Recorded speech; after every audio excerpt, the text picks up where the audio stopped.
Let's begin by taking another look at Bloom's AI Taxonomy Merged.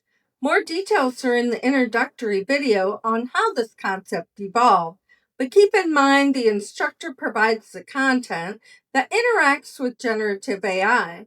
The lessons will focus on the tools in MagicSchool that create the output for each learning level. We'll start with remember. In this level, the goal is for the learner to be able to retrieve, recognize, and recall relevant knowledge from long-term memory. This is foundational to your programs. It's the terminology, tools, and processes before students can do anything else. Let's start with the multiple choice quiz generator. This is an assessment that assesses their learning knowledge. We're going to go to the university level because it is college courses.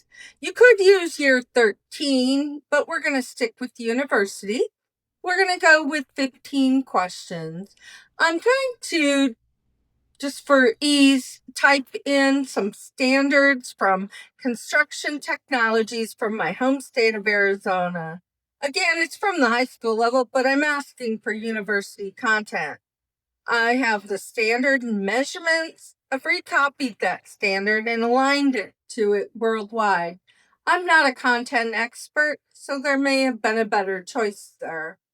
But here I'm going to go ahead and click generate, and it's going to generate the multiple choice quiz assessment. There are going to be 15 questions it generates based off those standards and measurements. It's also going to supply me with the answer key. I am going to go ahead and copy this because remember, once we're on the free tool, the copy is what we get to choose. I'm going to paste it into a word processing document, and a copy of both the answer key and the quiz are available to you. Next is the vocabulary list generator. I'm going to start to type vocabulary list.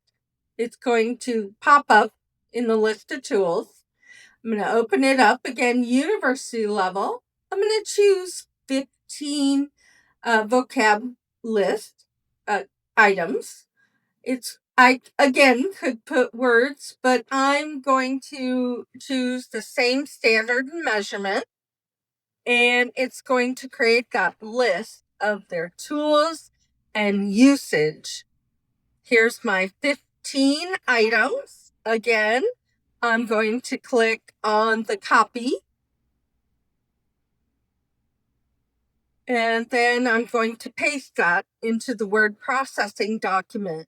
Again, you might have to clean this up for accuracy, but it's available for download. The presentation generator is for when you want to do a lecture on a topic because you're informing them of key concepts. This again is university level. We'll start out with 20 slides. This time I'm going to copy in some standards and measurements from Automotive Technologies. Again, from my home state of Arizona. You can use any details you want there. I'm going to leave the additional criteria blank and ask it to generate the presentation for me. Now, in this prompt response, it is the slide titles and the details on the slide. So theoretically, I have a lot of detail that I can work with here for slides, but once I click copy, then I ask the question, now what? I'm going to add on to this learning lesson, and I'm going to talk about Canva. Canva is also a free tool as an instructor. I'm going to go to the Canva.ai option and ask to create a 16-slide presentation.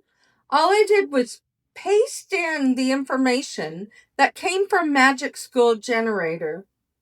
And then I asked it to create me a full presentation from Canva.ai. It gave me 3 options. Now, I did speed up that processing, but here's the first one in gray tones. The second one is in red tones. They each have a different look. and different level of detail. The last one is in gray tones with a lot of detail. I chose this option. I opened it up into full mode to review each of the slides. And as you can see, there's a lot of great detail. I'm not a content expert, but you can click into these slides anywhere and make adjustments to the content. That's your 20% work. I'm going to delete out some information that I don't need. And then now I want to download this Canva as a presentation. That way I can work with it in PowerPoint or present it in any format for a presentation format. Once I download that, I can save that to my desktop. I did provide you with the files, and all of them can be found below this presentation. And that concludes the section on remember.